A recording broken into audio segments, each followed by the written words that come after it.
Hello guys, welcome back to my channel. तो आज का हमारा टॉपिक है नॉवल जिसका नाम है सेंस एंड सेंसिबिलिटी। ये नॉवल लिखी थी जेन ऑस्टिन ने 1811 में। कहानी के मेन प्रोटैगनिस्ट है एलेनोर और मैरियन, जो कि सेंस और सेंसिबिलिटी को दर्शाते हैं। तो चलिए नॉवल शुरू करें। हेनरी डैशवुड अपनी वाइफ और अपनी 3 बेटियों के साथ अपने एक अमीर अंकल के घर में रहते हैं। वह अंकल मरने से पहले अपनी सारी जायदाद हेनरी के बेटे डॉन डैशवुड और उसके बेटे हेनरी, जो अभी सिर्फ 4 साल का है, उनके नाम करके मर जाते हैं।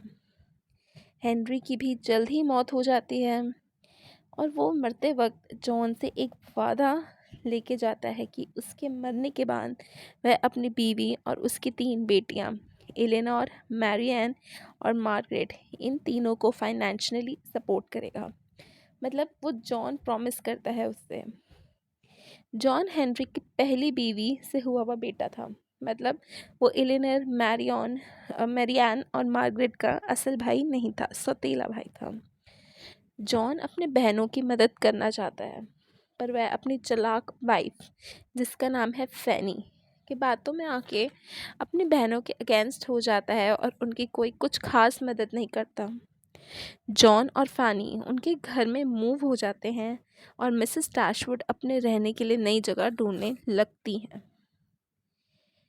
फैनी का भाई एलेनोर से अट्रैक्ट हो जाता है, पर फैनी को ये बात बिल्कुल पसंद नहीं आती और वो मिसेस डैशवुड को एडवर्ड का फ़ायदा उठाने का आरोप लगाती हैं। मिसेस डैशवुड अपनी बेटियों के साथ एक कॉटेज में शिफ्ट हो जाती हैं, जो कि उसके कज़न सर जॉन मिडल्टन के घर के पास होती है और उन्हीं की मदद से उसे वो घर मिलता है। सर जॉन की फैमिली उन लोगों को वहाँ वेलकम करती है।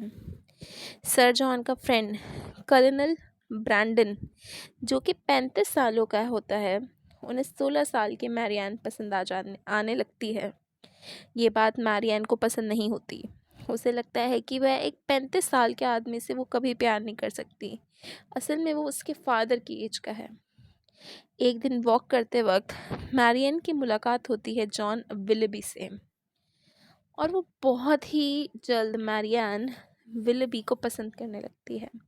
एलेनोर मैरियन को वार्न करती है, पर वो इग्नोर कर देती है। कुछ देर बाद जब ऐसा लगता है कि विलबी मैरियन को प्रपोज करने ही वाला है, वो बताता है कि वो लंदन जा रहा है। ये सुन के मैरियन बहुत दुखी रहने लगती है। वो लंदन जा रहा है, वो कब आएगा आएगा या नहीं आएगा, वो ऐसी कोई बात बता के नहीं जाता। एडवर्ड एलेनोर को मिलने कॉटेज जाता है, पर वह खुश नहीं लग रहा होता। एलेनोर को एहसास होता है कि एडवर्ड अब उससे प्यार नहीं करता, पर वह ऐसा कुछ नहीं बोलती। कुछ दिनों बाद सर जॉन के 2 उनके कॉटेज में रहने आते हैं। ल्यूसी एलेनोर को बताती है कि ल्यूसी और एडवर्ड, वही एडवर्ड जिससे एलेनोर प्यार करती है, उसकी और लूसी की एंगेजमेंट हो चुकी है। ये एक सीक्रेट एंगेजमेंट है जिसके बारे में उसकी मदर को भी नहीं पता। ये सुन के एलेनोर को एहसास होता है कि एडवर्ड इतना उदास क्यों था, क्योंकि वह लूसी से प्यार नहीं करता था। एलेनोर और मैरियन दोनों सर जॉन की मदर मिसेस जेनिंग्स के साथ लंदन जाती हैं। लंदन पहुंच के मैरियन विलबी को बहुत लेटर्स लिखती है, पर वह उसका कोई रिप्लाई नहीं देता। वो हताश होने लगती है। फाइनली दोनों की मुलाकात एक डांस पार्टी में होती है। विलबी उसे इग्नोर कर देता है। वह वहाँ एक अमीर औरत मिस ग्रे के साथ आता है, जिससे कि उसकी एंगेजमेंट पहले ही फिक्स हो चुकी होती है।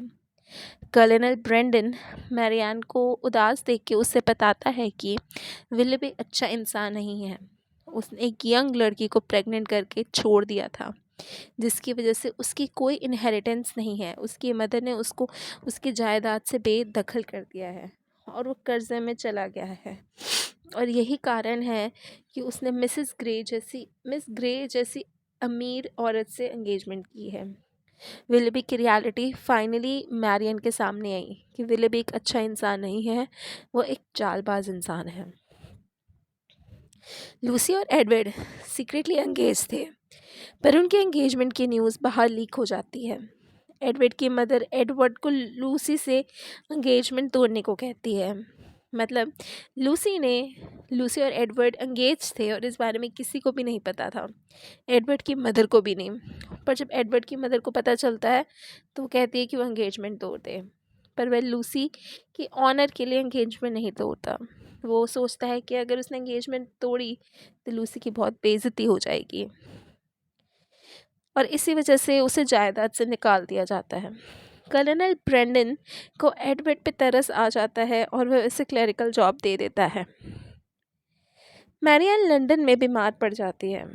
कर्नल ब्रेंडन मिसेस डैशवुड को वहाँ ले आता है। उसी बीच विलेबी वापस आता है। वो एलेनर को बताता है कि वह मैरियन से बहुत प्यार करता है और जब से उसने उसे छोड़ा है वह खुश नहीं है। जब मैरियान ठीक होती है तो एलेनर उसे विलेबी के बारे में बताती है। तब मैरियान को रियलाइज़ होता है कि वो विलेबी जैसी गद्दार, धोखेबाज और मतलबी इंसान के साथ कभी खुश नहीं रह सकती। वो एलेनर की तरह बनना चाहती है, वो अपने दिल की सुनना चाहती है, ना कि मटेरियलिस्टिक चीज़ों की तरफ।